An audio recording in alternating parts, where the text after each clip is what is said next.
Hi, guys. I got a great story for you today. It's called The Crippled Lamb, and it's by Max Lucado.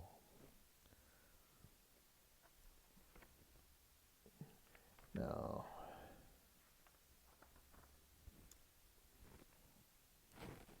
once upon a time, in a sunny valley, there lived a little lamb, and his name was Joshua. He was a white with black spots, black feet, and sad eyes. Joshua felt sad when the other when the other lambs with snow white wool and no spots. He felt sad when he saw the other sheep with their mums and dads because he didn't have a dad or a mum. But he felt saddest when he saw the other lambs running and jumping because he couldn't. Josh had been born with one leg that didn't work right. He was a cripple. He always limped every time he walked. That's why he always watched while the other lambs ran and played. Josh felt sad and alone, except when Abigail was around. Abigail was Josh's best friend. She didn't look like a friend a lamb would have. She was an old cow. She was brown with white blotches that looked like rain puddles.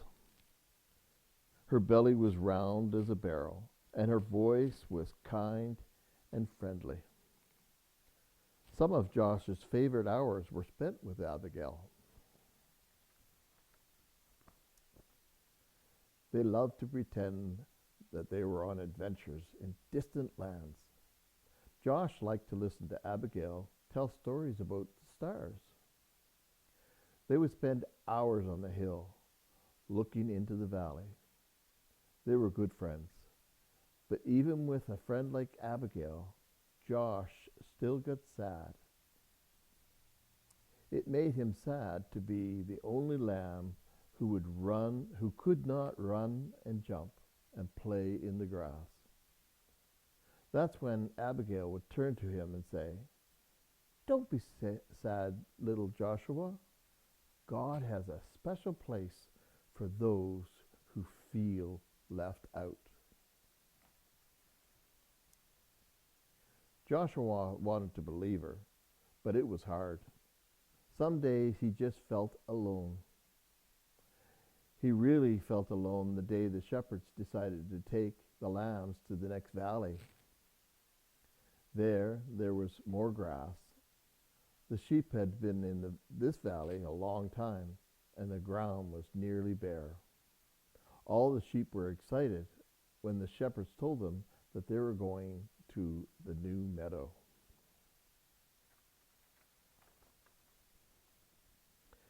As they prepared to leave, Joshua hobbled over and took his place on the edge of the group. But the others started laughing at him. "You're too slow to go all the way to the next valley. Go back, slowpoke. We'll never get there if we have to wait for you. Go back, Joshua." Boy, they were mean. That's when Joshua looked up and saw the shepherd standing in front of him. "They're right, my little Joshua. You better go back. This trip is too long for you. Go spend the night in the stable." Josh looked at the man for a long time, and then he turned slowly and began to limp away. Ah, poor Josh. When Josh got to the top of the hill, he looked down and saw all the other sheep headed towards the green grass. Never before had he felt so left out. A big tear slipped out of his eyes, rolled down his nose, and fell on a rock. Just then he heard Abigail behind him, and Abigail said what she always said, and Josh felt sad. Don't be sad, little Joshua. God has a special place for those who feel left out. Slowly, the two friends turned and walked to the stable together. By the time they got to the little barn, the sun was setting like a big orange ball. Joshua and Abigail went inside and began to eat some hay out of the feed box. They were very hungry, and the hay tasted good. For a little while, Josh forgot that he had been left behind.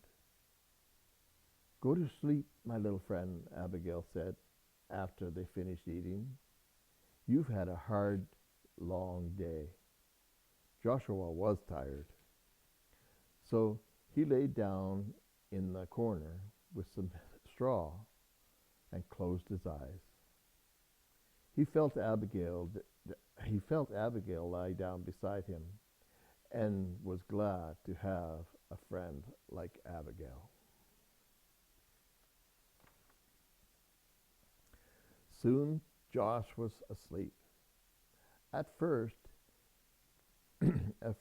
he slept soundly, curled up against Abigail's back. In his sleep he dreamed. He dreamed of running and jumping just like all the other sheep. He dreamed of long walks with Abigail through the valley. He dreamed of being in a place where he never would feel left out. Suddenly, strange noises woke him up. "Abigail," he whispered, "wake up. I'm scared." Abigail lifted her head and looked around. The stable was dark, except for a small lamp hanging on a wall. "Somebody is in here," Joshua whispered. And they crossed the dimly lit stable. There, lying on some fresh hay in a feed box, was a baby. A young woman was resting on a big pile of hay beside the feed box. Josh looked at Abigail, thinking his friend could tell him what was going on. But Abigail was just as surprised as Joshua was.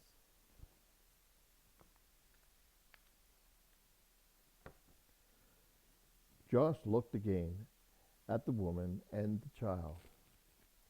He limped across the stable and stopped next to the mother and looked into the baby's face. The baby was crying. He was cold. The woman picked up the baby and put him in the hay next to her. Josh looked around the stable for something to keep him warm. Usually there was blankets, but not tonight. The shepherds had taken them on the trip across the valley.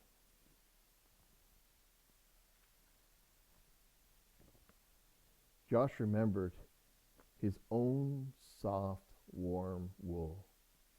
Timidly, he walked over and curled up close to the baby. "Thank you, little lamb," the baby's mother said softly. Soon the baby stopped crying and went back to sleep. About that time, a man entered the stable, carrying some rags. "I'm sorry, Mary," he explained. "This is all the cover I could find." "It's okay," she answered. "This little lamb kept the new king warm." "King?" Joshua looked at the baby and wondered who he might be. "His name is Jesus," Mary spoke, as if she knew Joshua's question. "God's Son. He came from heaven to teach us all about God."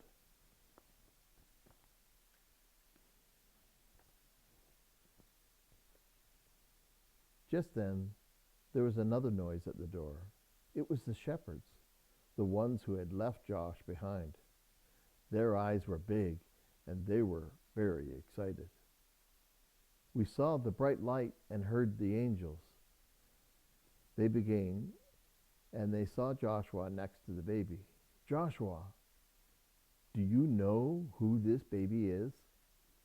"He does now." It was the young mother who was speaking. She looked at Joshua and smiled. God has heard your prayers, little lamb.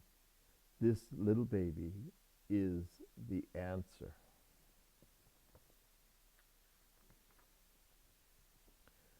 Joshua looked down at the baby.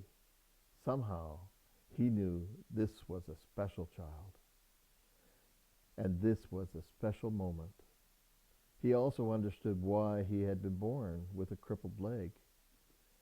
Had he been like the other sheep, he would have been in the valley. But since he was different, he was in the stable, among the first to welcome Jesus to the new world.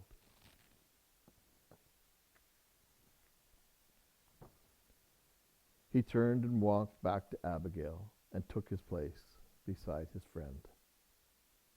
You're right, he told her. God does have a special place for me. Wasn't that a great book? Great story. You know, God does have a special place for everybody.